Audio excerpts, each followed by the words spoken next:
clap. How many of you know what GPT is? There are things, and everyone in the audience should know this, there are things coming down the pipeline on the artificial intelligence front that are just going to make your hair stand on end within the next year, because there is so much transformation going on in that domain. And that's been the case particularly for the last 6 months, that it's almost unimaginable. I figure a third of the universities will go broke in the next 5 years. So I'll tell you what ChatGPT is, just so you know, because you need to know this. And I don't know what sort of technological revolution this is. It's smarter than you. This is a big deal. So this AI system, it's a general language processing model, was released about a week and a half ago. And I went and interacted with it. It's an AI system, artificial intelligence system. It basically is trained on, well, a massive corpus. Now, right? In late 2023, early 2024, we started talking about AIs right here on this podcast, right? This, what he's talking about, and like I said on my lives when I spoke on it, they've been talking about this for years. This video right here was personally uploaded on 12/30/2022, December 30th, 2022, before 2023, before New Year's, right? But what they was talking about had happened between 2021 and 2022. But like I said before, the chat GPT and all that, they've been talking about it way before that, way before the pandemic happened. But people keep thinking that this technology is just new. I want y'all to go out there and do your research. Of spoken or of text. So it's derived its models of the world from the analysis of human speech, essentially. It isn't using real world data yet, but that will be happening certainly within the next year. Yep. And ChatGPT analyzes a very large corpus of text, and that corpus is growing all the time. Now, it's already sophisticated enough. I went on to it last week and I said, okay, some of you know I've written these books, 12 Rules for Life, and then Beyond Order, 12 more rules, because, you can't have enough rules.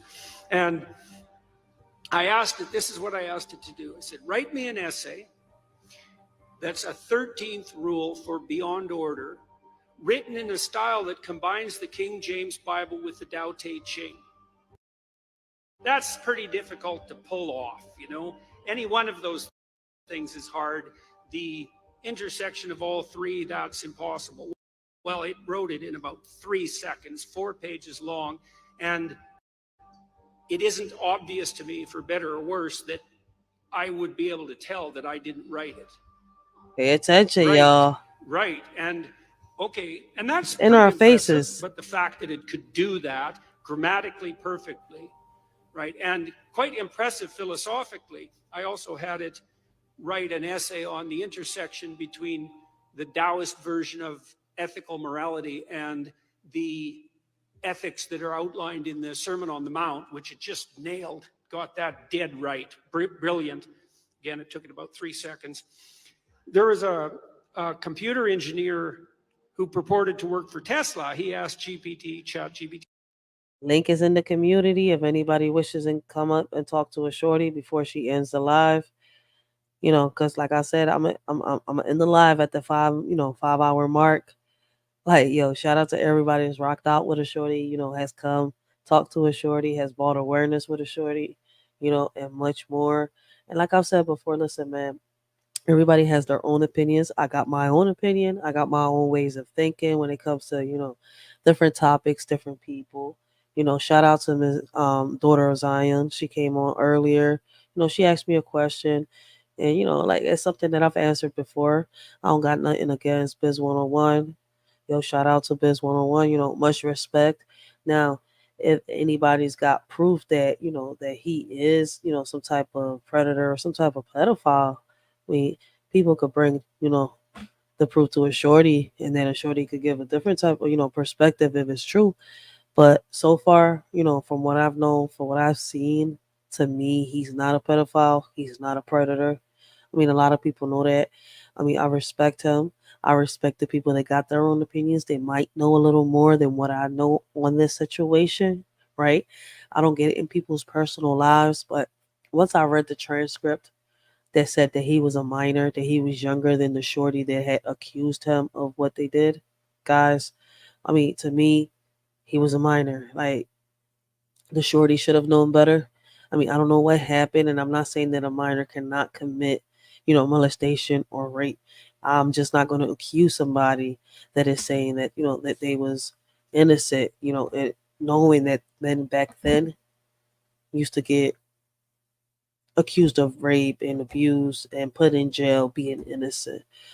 But I'm not going to knock nobody down if they got any other type of proof that proves otherwise from what, Armando Black has shown or what Biz 101 has said on these panels that I've heard him talk on.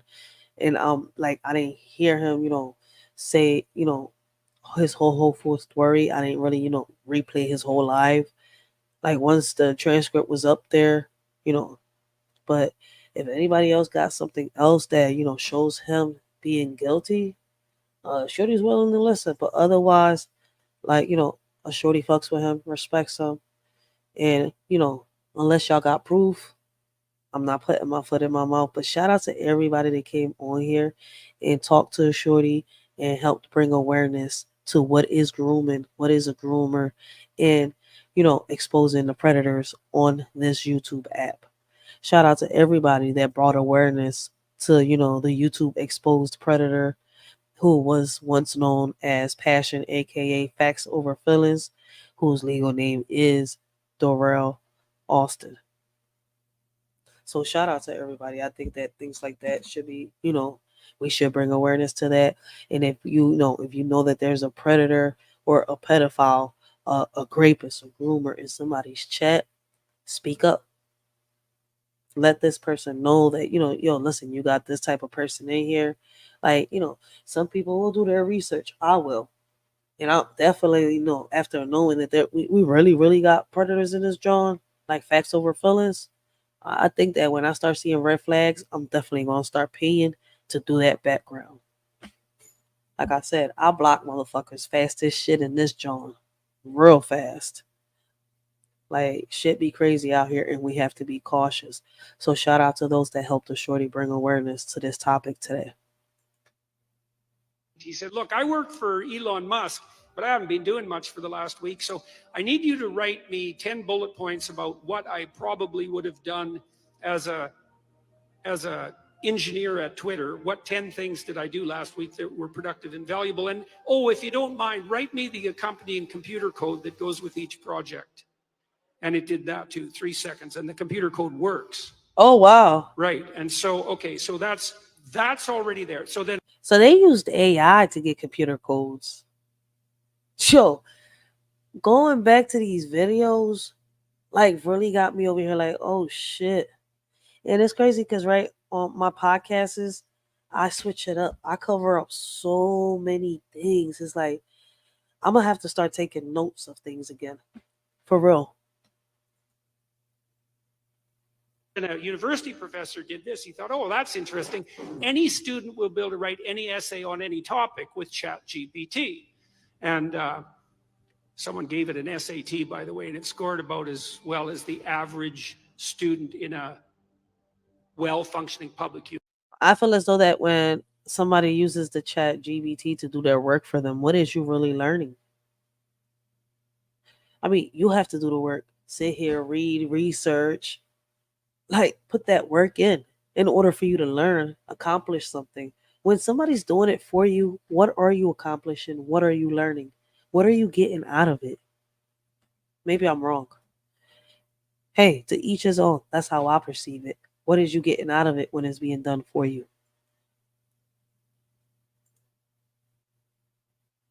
University. So that's how smart it is.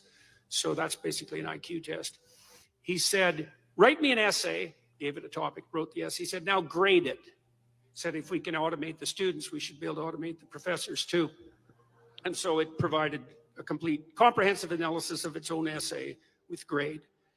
It wrote, someone else asked it, write the screenplay and describe the characters for the next $900 million Hollywood blockbuster. So, bang, plot, characterizations. Then someone else took the descriptions of the actors and said, generate photorealistic computer images for each actor. And all the AI systems could do that. So I'm going to tell you what's going to happen next. This is going to happen this year. So get ready. Okay, so now we have an AI model that can extract a model of the world from the entire corpus of language. All right, and it's smarter than you. And it's going to be a hell of a lot smarter than you in 2 years. So you can get ready for that too. But it's not that smart yet because it's just a humanities professor at the moment. It doesn't test its linguistic knowledge against the real world. That's what a scientist does, right? You come up with a theory that's linguistically predicated, and then you throw it against the world and see if it sticks. Sure, and then we the are world living. tells you whether or not your linguistic construction is valid. But the new AI systems will be able to extract out patterns from the world itself, from images and so forth, and then be able to test their linguistic constructions against the world. And so they'll practice just like scientists. And the most advanced models are going to use text and image and action as well, because they'll be able to model human action. And all of that's going to come down the pipes within the next year. So hang on to your hats, ladies and gentlemen, because what did my friend Jonathan Pajot say? Giants are going to walk the earth once more. And we're going to live through that. And Elon Musk, one of the things he's working on, he thinks that the world will be controlled by whoever produces the most functional AI system the fastest, because there'll be a first mover advantage. And one of the things Musk has been working on for a long time are distributed AI systems, so that you'll have your own artificial intelligence to protect you against, well, let's say against Google's artificial intelligence, for starters. Yeah, or the CCP's artificial intelligence, because you can bet your hat they're working on that about as fast as they possibly can. How many of you clap? How many of you know what ChatGPT is? So we got to be careful, man. I mean, let me ask y'all a question. Would you trust a soulless machine, right, to sit here and do things for you? It has no conscience. Would you depend on an AI? I mean, listen, man, I don't mind using the computers, the technology, and all that stuff, and the things that help me, right? But depending on a complete robot, giving it my full trust, I mean, I know a little too much for me to sit here and say, hey, yay, I'm going to have fun when this comes out. Hells no. But it's going to happen. It's coming. I mean, it's already here. Why did I just say it's coming? I don't know, because I be telling people to stop saying it's coming when it's already here. Like, it's here. It's been here.